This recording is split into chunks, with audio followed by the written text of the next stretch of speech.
Greetings to all. Welcome to Future of this Academy. Today we are going to see the daily current affairs of June 7. Today our topics are Telemanas, Pravaha Software, UNESCO, State of Ocean Report and Special Category Status. So these are the topics we are going to discuss today. Today our first topic is Telemanas. So first we have to know about detailedly what is Telemanas. A memorandum of understanding, that is MOU, was signed between the Ministry of Health and Family Welfare and the Ministry of Defense. So they have signed to facilitate collaboration between the two ministers in operating a special cell of Telemanas. So the mental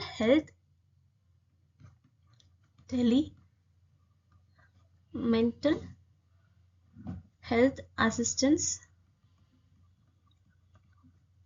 and networking across states. This is called as Telemanas. It was launched by Ministry of Health and Family Welfare in October 2022. So it aims to provide free telemental health services to all over the country around the clock, particularly to people in remote or unserved areas. The Telemanas will be organized in a two-tier system. The Tier 1 comprises state telemanas cells, which include trained counselors and mental health specialists.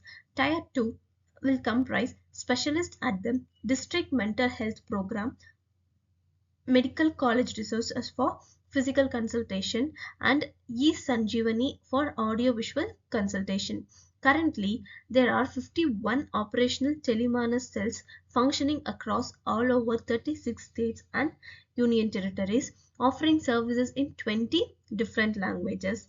A toll-free, that is 24/7 helpline number is 14416. It is available as a part of the initiative, allowing callers to select the language of their choice for availing services. The service is also accessible at every time. This call will be an interactive voice response system (VRS) based audio call only with a time auto callback approach. Through the automated callback service, the caller will first be attended to by a trained counselor. Based on the level of care required, the counselor will either provide the care needed within their capabilities or refer the caller for specialist care. If the caller requires specialized care, the call will be handled by the mental health specialist such as clinical psychologist, psychiatric social worker, psychiatric nurse and psychiatrist. So this level of service will contain both audio and video based options.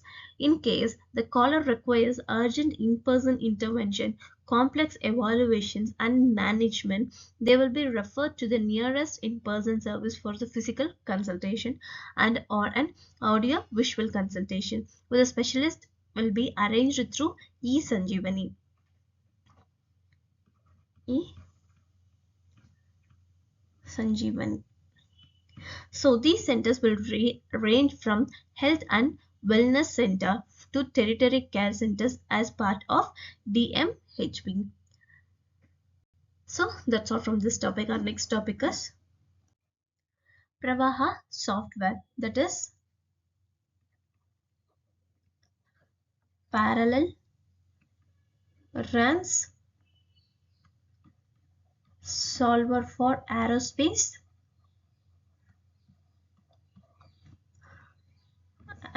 vehicle, aero thermodynamic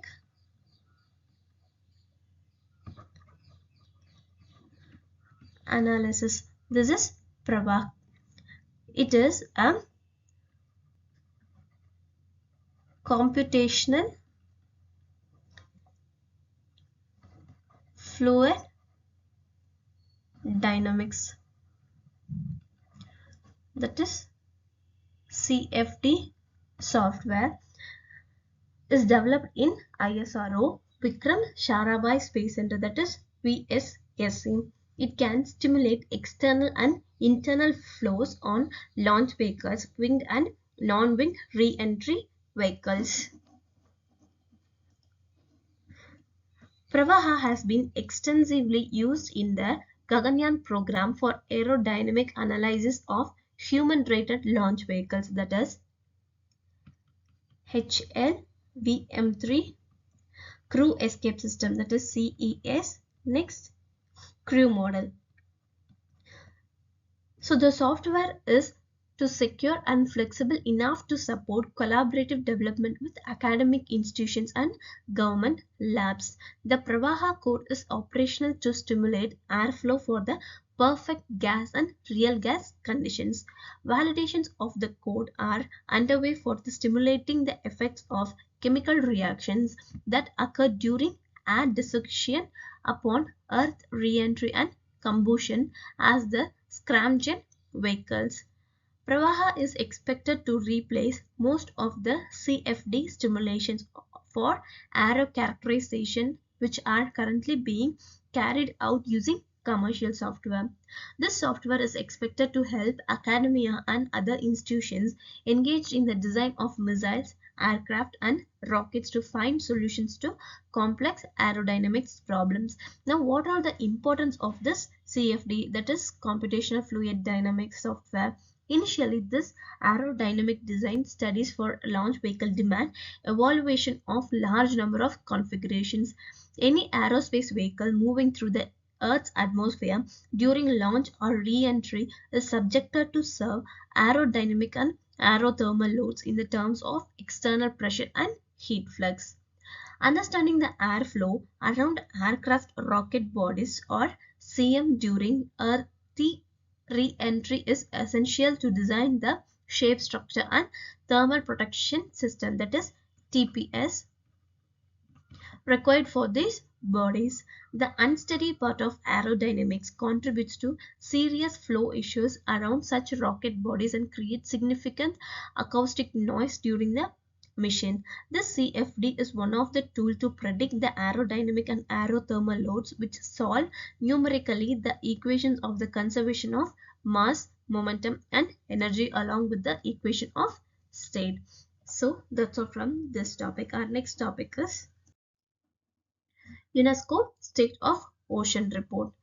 So, UNESCO State Ocean Report 2024 provides a crucial insights into the current state of global oceans, emphasizing the challenges posed by climate change and human activities.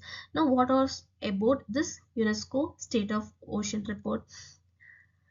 This is initiated by the Intergovernmental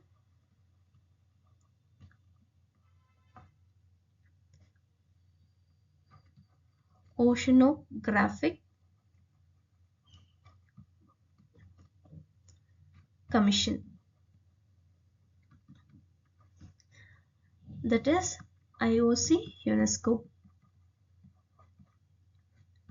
During the 2022 United Nations Ocean Conference serves as the accessible overview to the ocean current status. It supports the monitoring of the UN Decade of Ocean Science for Sustainable Development from 2021 to 2030 and encourages actions towards the sustainable ocean future.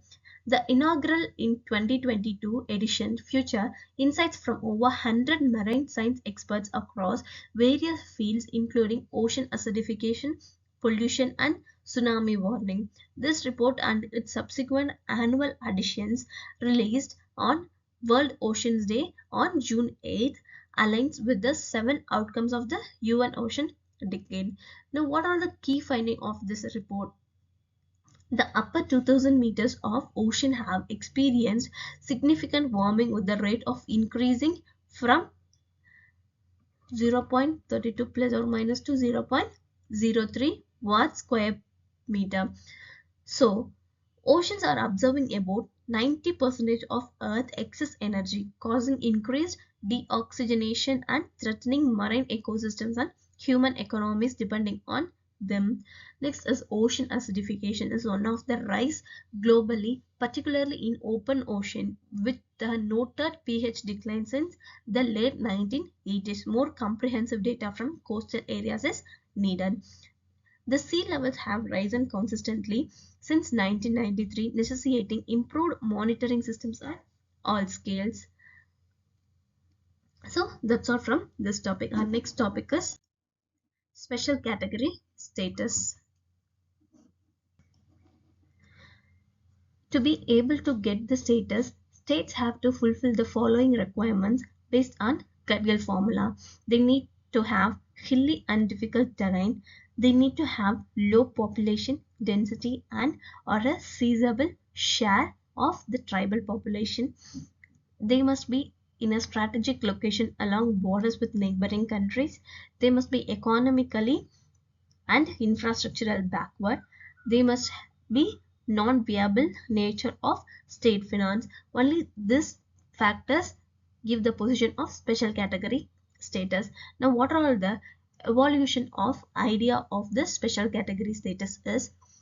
It was introduced in 1969 on the recommendations of Fifth Finance Commission, which was chaired by Mahavir Tyagi to benefit certain backward states.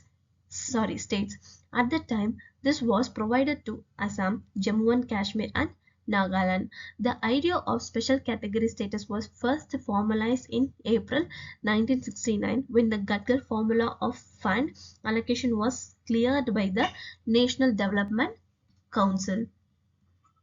On the basis of this formula, more states were given the special category status when they attained statehood. These included Himachal Pradesh, Manipur, Meghalaya, Tripura, Sikkim, Arunachal Pradesh, and Mizoram, also Uttarakhand. Now, which states have this special category status? Currently, we have nearly 11 states with this special category status. They are Assam, Nagaland, Himachal Pradesh, Manipur, Meghalaya, Sikkim, Tripura, Arunachal Pradesh, Mizoram, Uttarakhand, and Telangana. Telangana is the newest state of the India, is accorded the status as it was carved out of another state, Andhra Pradesh, which hit the state finance. Along with Andhra Pradesh and Bihar, Odisha is another state demanding special category status. Now, what benefits do states with this special category status? Benefits of these states included getting central assistance of as much as 90% in the form of grants and 10% of loans. For centrally sponsored schemes, for non-special category status, the normal central assistance was calculated as 30% as a grant and 70% as loans. Now, the special category status were also provided special plan assistance for projects of special importance to the state. Unspent funds do not lapse at the end of the financial year. They also get tax concessions, although many tax benefits have been subsumed under the goods and services tax of regime. Now, why this Bihar and Andhra Pradesh demanding for the special category status and whether it is feasibility? So, first Bihar. Bihar has been asking for it ever since mineral-rich Jharkhand was carved out of it back in 2000. Bihar has been ranked as the poorest state in India according to the center's multidimensional poverty index. So it is estimated to have nearly 52% of its population without having the proper access to requisite health, education, and living standards. While the state meets most of the criteria for the special category status, it does not fulfill the criteria of hilly terrain and geographical difficulty areas. Now we come to the Andhra Pradesh. After its bifurcation in 2014, the UPA government at the center had promised to grant special category status to Andhra Pradesh to compensate for the loss of revenue and of Hyderabad, where much of the development was concentrated. Today, Andhra Pradesh is essentially an agrarian state with low economic buoyancy, leading to huge revenue disabilities. This special category status would mean higher grants in aid to state government from the center. Now, what is the feasibility here? According to the 14th Finance Commission, the special category status was a burden on the center's resource, and this has been used by the central government to reject special category status to more states.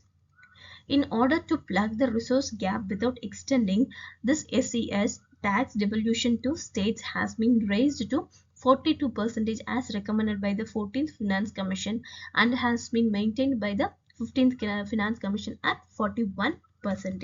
However, with the 16th Finance Commission already set up and working on the formula for tax devolution between the center and states for the 5-year period starting from April 1, 2026, granting special category status to these two states may be simpler task. So that's all from today's topic. To read this document, you can visit our website. Our website link have been provided in the description. To get more daily current affairs videos, follow our YouTube channel or our Telegram channel. Thank you.